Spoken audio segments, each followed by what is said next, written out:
Welcome to Coleman Report Live. Bob Coleman, and we're talking Main Street and the small business lenders who help it grow. John Reosti, American banker. Good to see you. Thank you so much for joining us. Lance Sexton, Executive Vice President, Fountainhead Commercial Capital, Northwest Arkansas branch. Guys, long sleeve. What does that tell you? Long sleeve. It was 28 degrees this morning. Whoa. No, Bob, that's not right. All right. Today's our last day in the GoToWebinar platform. We've had some feedback. We're going to stream the show on YouTube as well as Teams, Microsoft Teams. So you'll be able to do either access those, and we will get a team link out in our daily so you can follow that. We're not going away. We're just moving platforms. Lance, you've used all those? I've used Teams. Yeah, I've used Teams extensively for training, and it works great, Bob.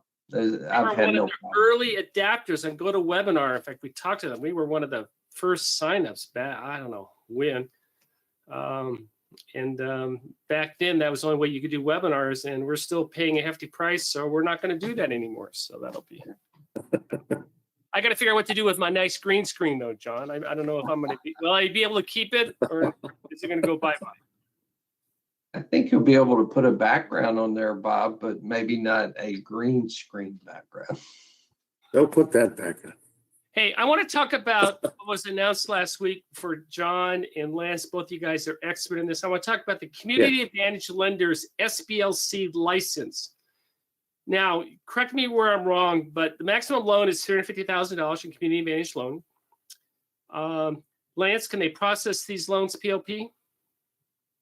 Well, that's the Community Advantage program, Bob. They're going to get an SBLC license, which 143 new I ones. understand that to mean they have full access to 7A lending. Okay. So my first question to you, John, is SBA regulates 11 SBLCs. Do they have the ability to now regulate 154 plus 3 more to be announced? Well, the 154, I would think yes, at the level, the pre, say, fiscal year 2024 level. I mean, we know that they have done it. These community advantage lenders. That's you know what? Good point. Good point. Yeah. Good point. Lance raises a great point. This is not just simply the community advantage program renamed. This is lenders now will have expanded capacity, expanded opportunities. And as we were talking before the show, these 3 new lenders to be announced, TBA, I believe they're going to be at the very, in terms of functionality, these are going to be 3 names that you've heard. These are going to be 3 names that do a lot of lending, obviously outside of SBA, and they're going to bring that activity potentially inside of SBA. To me, you talk about the fintechs that have sort of eyed this program for a long time. They have the potential to come in and be, top 10 lenders right away, hit the ground running and running fast. So SBA, there's going to be a challenge to supervise this. I know that they're going to be up to it. They feel they're up to it, and they can show that. But it's going to be a challenge. It's a new sort of paradigm, a new ball game. So there's going to be a lot more activity. John, I think. Go ahead, Lance. Go ahead. I was just going to say, SBA is very capable of regulating additional SBLCs, and John makes a great point. They're already regulating the community advantage lenders to an extent, but when you take them to the level of doing all types of SBA 7A lending, and then you add 3 heavy hitters in the SBLC category, they're going to need more people to help regulate this. One of you is wrong. I don't know which one, but one of you made the pronouncement that we're going to have those new 3 named by the end of the fiscal year. Come clean, John. Sounds like me. Well, Bob, you can't blame John. He was just relying on information that SBA had shared because I'd heard the same thing. John apologist. Go ahead, John. I had heard it, but I'm not blaming SBA because I know there are all kinds of things that may be happening behind the scenes, and they are dealing with the realities of the situation, and they know more about it than we do. But Of course. I really did think that they were going to. Well, be for what named. it's worth, so did I. So They, let's call. I hate to use this term fintech because it's become sort of an imprecation in some circles. But these lenders have wanted access to SBA for a long time, and now here it is. It's tantalizingly close, but it's apparently it's just going to take a little bit longer. Lance, you're in the C-suite of an institution. Should a community bank, should a bank feel that these are new competitors? I think most community banks, Bob, and I've worked with both. And, I built a SBA lending effort at a community bank. I would certainly be aware, and that would be part of my business plan to constantly be aware of what they're doing. But community banks build relationships with business owners. The kind of lenders that you will see get a new SBLC license, they don't necessarily build those relationships. Community banks, want their deposits, want to help them. Bob, I was telling the story the other day. I did an SBA loan for a guy, and he wanted to buy a boat. And it was not a fraudulent boat, Bob. It was a real boat, but he wanted to buy a boat personally and put it on the lake, and he's able to come back to me for the financing for his boat. But community banks build their lending on relationships more so than these SBLCs will. John, the requirements are for these community bank lenders that 60% of their portfolio has to be in underserved markets, which are defined as low to moderate income communities, fine, empowerment zones, hub zones, opportunity zones. What's a promise zone? I haven't heard that term. Do you guys, either of you know what that is? First time I've heard that. I knew every one of those until promise zones. So yeah, in a rural area. So, that is good. Or a new business, less than 2 years is defined as a new business. Businesses that are 51% owned and controlled by one or more veterans, and businesses that are located in these areas. So that 60% should not be a problem. But John, there was that CDFI out of Chicago that they just got shut down because they were not adhering to the mission. Are you following that story? I am, and it's not the first time that's happened, and I guess the concern by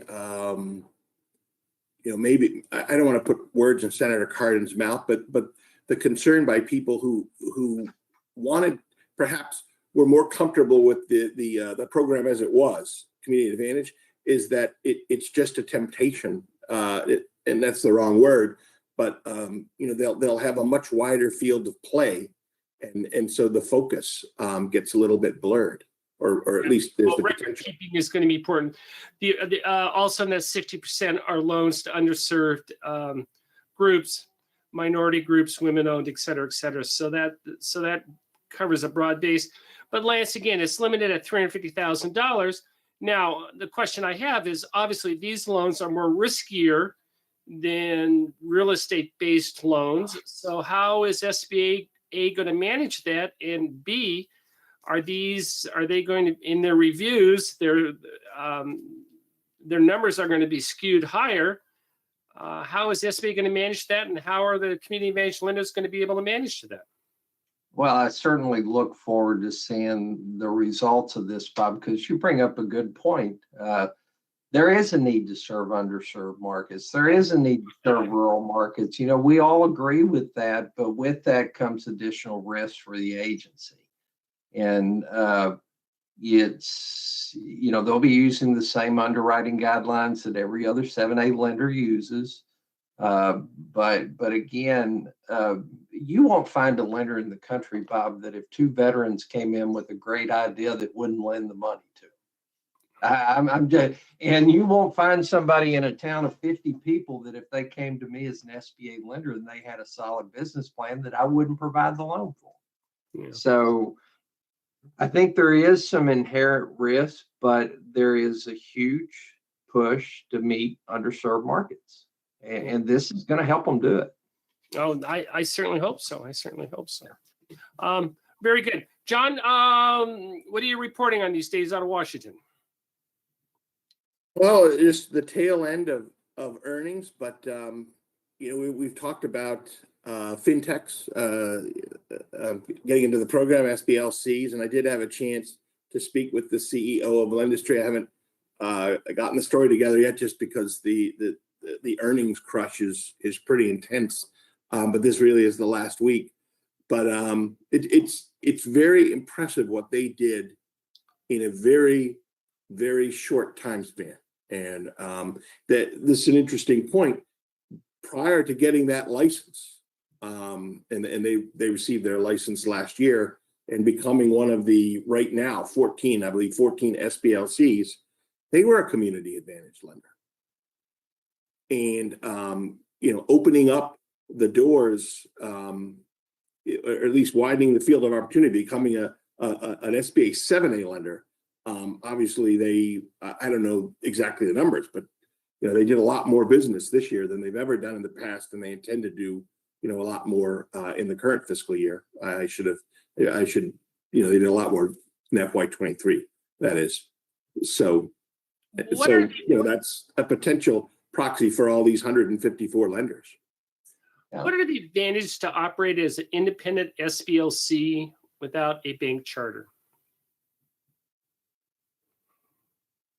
Well, I think you're more geographically fluid than banks typically have a defined market. I think you take some layers of, I'm just speaking from my experience working at several different banks, both small and medium size, anywhere from $1 billion to $30 billion. SBLCs can be quicker, more responsive on lending opportunities. So, that's kind of a compare and contrast. I guess, John, is that additional layer of regulation, does that enhance a institution like Lendistry to be able to do more without having to placate? Well, they don't necessarily have that additional layer of regulation. They are a private SBLC with substantial venture capital banking, so they're really in the sweet spot. But I think everything Lent said is correct. But the flip side of that is there is this opportunity to tap in as a bank to a very low cost stream of funding that only banks, credit unions, have access to, and we saw that with New Tech. Right. Yeah, New Tech went that way. And you go back to the old story on CIT during the Great Recession. They went bankrupt because they were funding 30 or 25-year SBA real estate 7A loans with 90-day commercial paper. That market dried up and they went bankrupt.